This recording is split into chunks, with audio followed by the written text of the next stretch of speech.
নমস্কার বন্ধুরা, আপনারা সবাই কেমন আছেন? তো আশা করি আপনারা সবাই ভালো আছেন।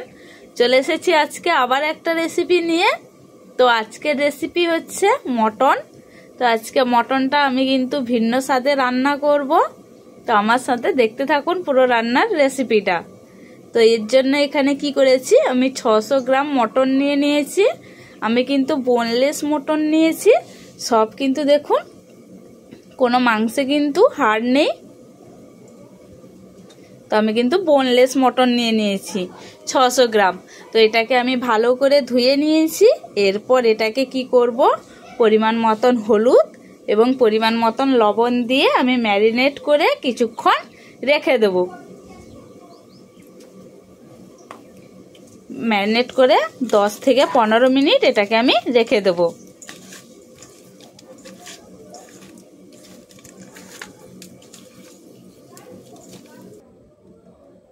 তো 10 থেকে 15 মিনিট মাংস ম্যারিনেট করে নিয়েছি।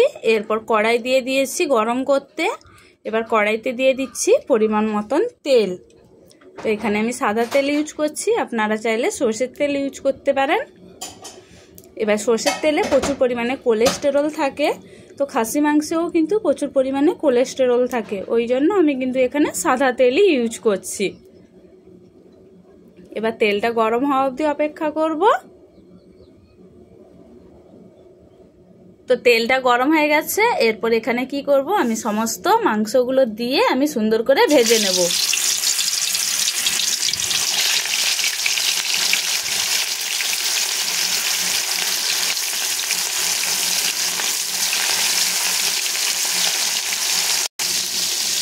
তো মাংসটা এক পাশ ভাজা হয়ে গেছে। এরপর এটাকে আমি উল্টে পাল্টে আর এক পাশ ভালো করে ভেজে নেব।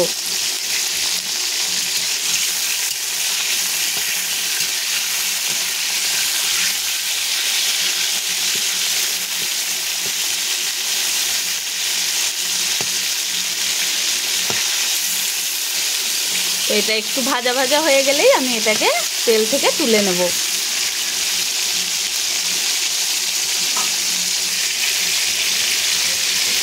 তো মাংসটা সুন্দর করে ভাজা হয়ে গেছে। এপাশ ওপাশ উল্টে কিন্তু আমি ভেজে নিয়েছি। তো এবার এটাকে আমি এখান থেকে তুলে নেব।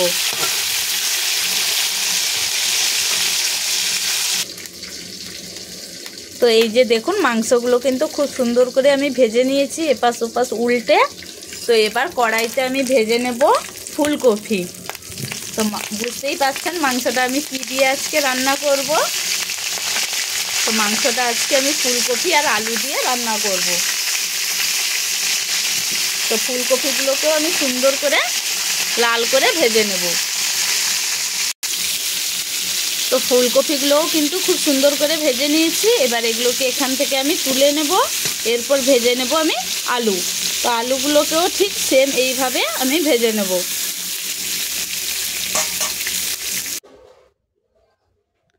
তো এই যে আলুগুলোও কিন্তু আমি সুন্দর করে লাল করে ভেজে নিয়েছি। এরপর কড়াইতে দিয়ে দিয়েছি আবার সাদা তেল পরিমাণ মতন।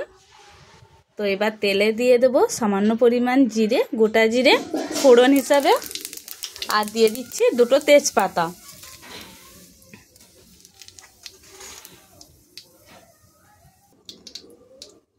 তো এরপর দিয়ে দেব পেঁয়াজ কুচি। তো পেঁয়াজগুলোকে আমি এইভাবে কেটে কেটে রেখেছি। এই যে দেখুন, পেঁয়াজগুলোকে কিন্তু আমি জাস্ট এইভাবে কেটে কেটে রেখেছি। তো পেঁয়াজগুলোকে এবার দিয়ে দেবো এখানে।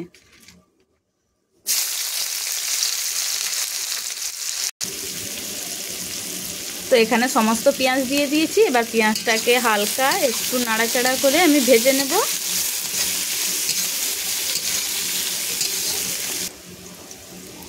তো পেঁয়াজটা হালকা ভাজা হয়ে গেছে। এরপর এখানে দিয়ে দিচ্ছি টমেটো,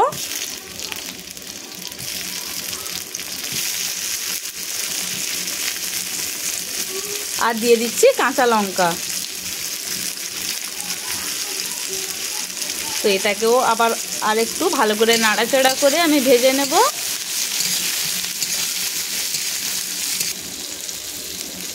তো টমেটোটা দিয়ে হালকা নাড়াচাড়া করে নিয়েছি। এরপর এখানে দিয়ে দিচ্ছি কাশ্মীরি লঙ্কার গুঁড়ো তরকারিটা কালারের জন্য, আর দিয়ে দিচ্ছি পরিমাণ মতন হলুদের গুঁড়ো, আর দিয়ে দেব লবণ।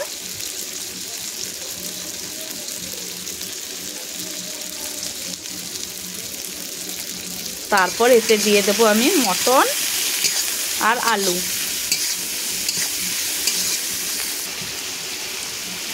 তো এতে দিয়ে দিয়েছি আলু এবং মটন। তো এটা দিয়ে মশলাটার সাথে ভালো করে আমি নাড়াচাড়া করে মাখিয়ে নেব।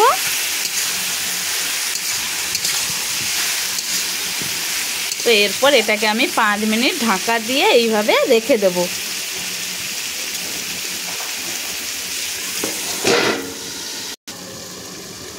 তো 5 মিনিট পর ঢাকাটা খুলে দেখব। তো এরপর মাংসটাকে ভালো করে আমি নাড়াচাড়া করে নেব।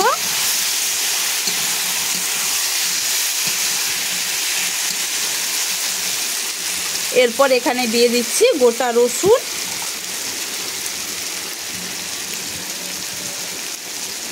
আর দিয়ে দিচ্ছি সামান্য পরিমাণ ধনেপাতা কুচি। এবার এটাকে আমি নাড়াচাড়া করে দিয়ে দেব পরিমাণ মতন জল।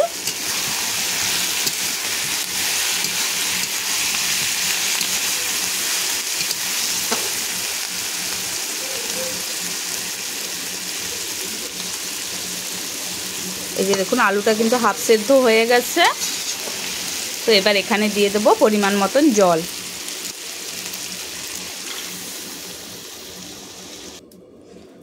তো এখানে দিয়ে দিয়েছি পরিমাণ মতন জল। এখানে আমি 2 বাটি জল ইউজ করেছি।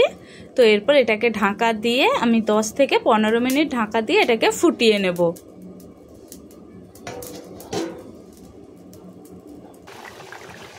তো 10 মিনিট পর ঢাকাটা খুলে তরকারিটাকে আমি একবার নাড়াচাড়া করে নেব এইভাবে। তারপর এখানে দিয়ে দেব ভেজে রাখা ফুলকপি,